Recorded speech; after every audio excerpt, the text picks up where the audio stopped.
Fala pessoal do canal Conjugado, tudo bem com vocês? Voltamos hoje para falar sobre mais um espetacular filósofo da humanidade. Nicolau Maquiavel.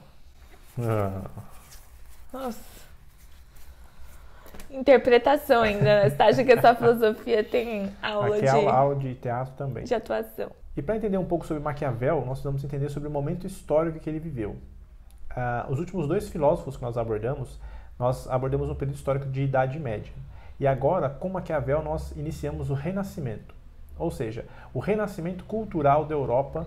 O Renascimento é muito voltar para a época greco-romana, né? A cultura sendo influenciada pelos clássicos, Eles por isso que se chama Renascimento. Exatamente, o renascimento das ideias clássicas greco-romanas.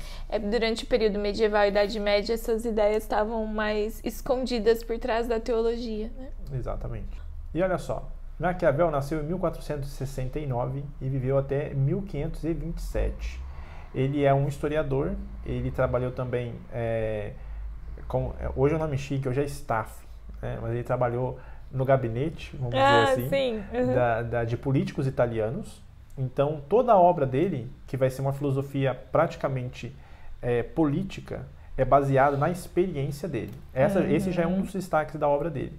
Ele é empirista, ou seja, sobre tudo que ele escreveu, pelo menos um pouco, ele viveu aquilo, né, de maneira intensa.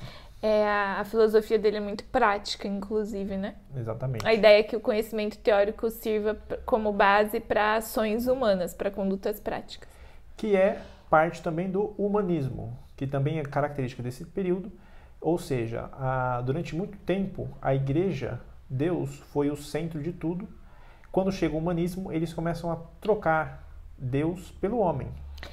O movimento renascentista é também chamado de humanismo, porque a ideia é sair dessa função de Deus é o centro, Deus dá o poder para o homem na medida que ele aceita ou deseja, e nessa questão do renascimento ou do humanismo, quem detém o poder é o homem, né? Tudo é centrado na capacidade humana de agir, de decidir e de fazer. Então, para Maquiavel, ele rompe com a ideia da teologia política. Ou seja, para Maquiavel, igreja é uma coisa, política é outra coisa. Então, ele até vai fazer algumas críticas à ética da religião e vai dizer que a ética da religião não se confunde, não se mistura com a ética da política. Ele vai dizer, inclusive, que a ética da religião se torna uma fraqueza para os homens na política. Então, conceitos como honestidade, falar a verdade, ser justo, nem sempre, na ideia de Maquiavel, vão condizer com aquilo que o líder, o político, precisa fazer. Então, Maquiavel vai afirmar que o político, o líder, o príncipe, que vai ser a obra que ele vai escrever, ele pode se valer de qualquer ação, de qualquer atitude, para permanecer no poder. Ele vai se valer de qualquer atitude para fazer o bem para o povo. O bem... teoricamente, para que a sociedade flua, funcione e justifique qualquer coisa, né? Exatamente. Basicamente é isso. Por isso que ele separa essa ética religiosa da ética política, né? Então é como se qualquer coisa fosse aprovável se fosse para o bem, para o bom caminhar desse grupo social, né? Aí entram N questões, né? Quem define o que é esse bom caminhar, né? Aí isso vai longe, mas isso é o que ele defende. Isso é o que muitas pessoas transformaram na frase os fins justificam os meios. Que não foi exatamente o que ele disse, mas é basicamente uma tradução do que ele quis dizer. E a obra dele, acho que é isso, ele tentando ensinar como fazer política, exatamente. Né? Dando dicas, né, de como fazer política. Ele é um livro de conselhos práticos para quem deseja conseguir e permanecer no poder. E ele é utilizado, gente, nos dias de hoje, inclusive, tá? Por, enfim, pessoas que têm esses Tanto é que vocês devem estar achando coincidências, né, entre o que ele falava e pregava e o que é feito hoje em dia na política, ainda, né? Brasileira, você vê claramente. A política mundial, na verdade, né? Então, para entender um pouco melhor as ideias do Maquiavel, nós vamos ler duas frases para vocês dele.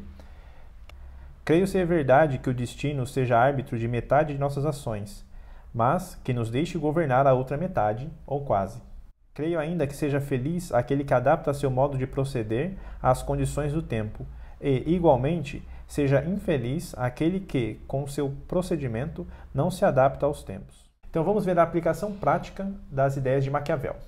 Então, dessas duas frases, a gente consegue tirar 2 ensinamentos. O primeiro é para a gente pensar que, mesmo que a vida tenha o seu fluir, né, que o destino de fato não esteja totalmente nas nossas mãos, há uma boa parcela das decisões do cotidiano, da história da nossa vida, que a gente é capaz de pegar pelas mãos e fazer acontecer do jeito que a gente gostaria.